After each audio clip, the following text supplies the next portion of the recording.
Hello everyone, this is Hong again, talking to you from Vietnam. I got 8.0 in speaking and I'm here to help you achieve the same score or even better score in this skill.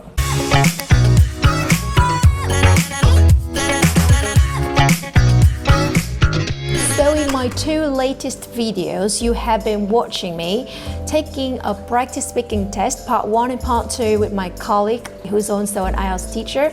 And today, let's wrap it up with part 3. The links to other two videos are down below. Oh, before we start, don't forget to hit the subscribe button and check out our website weloveielts.org for more tips and advice from our experts. In part 3, you will have further questions about the topic you were asked to speak about in part 2. This will give you the opportunity to discuss more abstract ideas than issues. This part of the test lasts between 4 and 5 minutes. So, we've been talking about the clothes you received from someone. Now I'd like to talk about something related to this.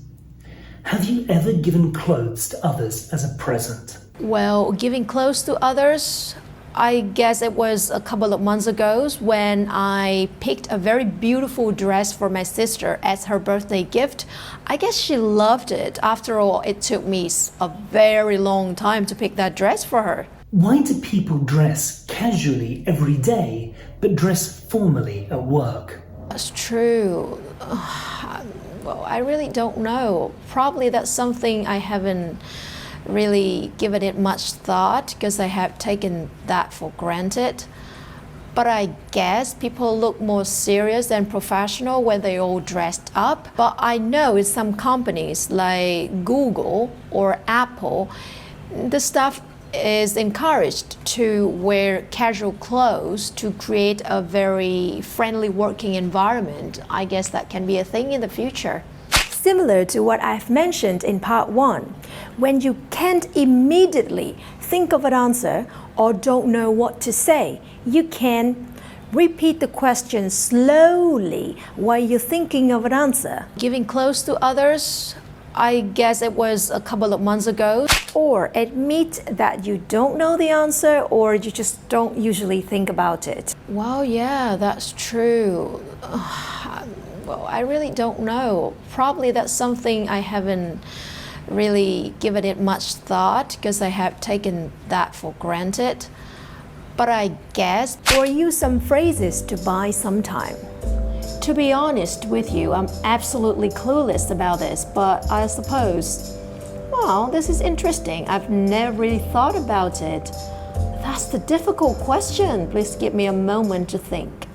So, why do you think some companies allow employees to wear casual clothes? In part 3, examiners are allowed to be more flexible with their questions, which means that they can ask questions to dig deeper into what you have just answered.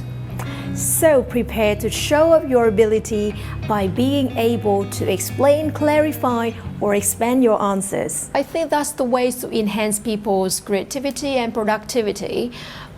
Because it's proven that when people are given more authority at work, in this case, is maybe the clothes they wear, they tend to outperform those who just sit passively and just follow orders and do what they're told to do. Why do people from different countries wear different clothing? Because of different weather? Well, hopefully you already know by now that we should not give a very short answer like this. So in my experience, I usually structure my answer into 3 parts: the point, the explanation, and or the example. It helps to give your answer more depth. I suppose clothing helps people to adapt to the environment that they're living in.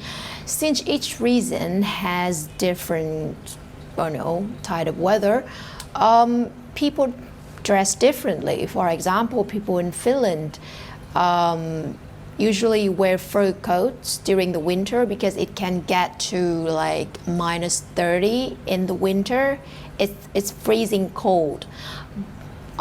In contrast, in Vietnam, during the winter, people don't have to wear fur coat like that because you just need to wear sweaters and maybe a jacket because the winters in Vietnam is not as cold as the winter in Finland. Hey, yeah, I know the answer about weather is probably not the most perfect answer, but it comes off the top of my head. Come on, I have to think on the spot. So don't stress yourself out thinking that you have to give a very perfect answer because, as I said before, the examiner is only interested in your language, not the content of your answer. What are the advantages and disadvantages of wearing uniforms at work and school? Well, now this is something that I have never really thought about and honestly don't know what to say, but I have to say something anyway, so I'm probably not gonna come up with the most intelligent answer, but here it is. Well, in terms of advantages, I think that wearing the same clothes going to work create a sense of belonging among people, so they are more likely to cooperate with each other better in teamwork. But I suppose that it has more disadvantages than advantages. For example, back in high school, I was forced to wear the traditional dress of Vietnam, which was áo dài, every Monday going to school. It's not that I say the dress was not beautiful or anything like that. It's very elegant. It's just the fact that I had to wear that very tight dress during this boiling hot summer. It drove me crazy. Do you notice that I also use the structure of point, explanation, and example?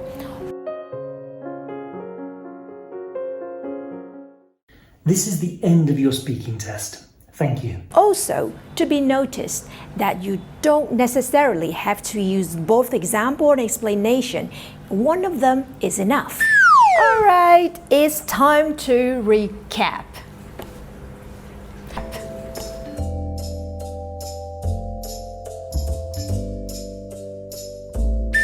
I hope that my speaking tips are useful for you. Don't forget to comment below this video to share with me your speaking experience. I can't wait to hear from you guys.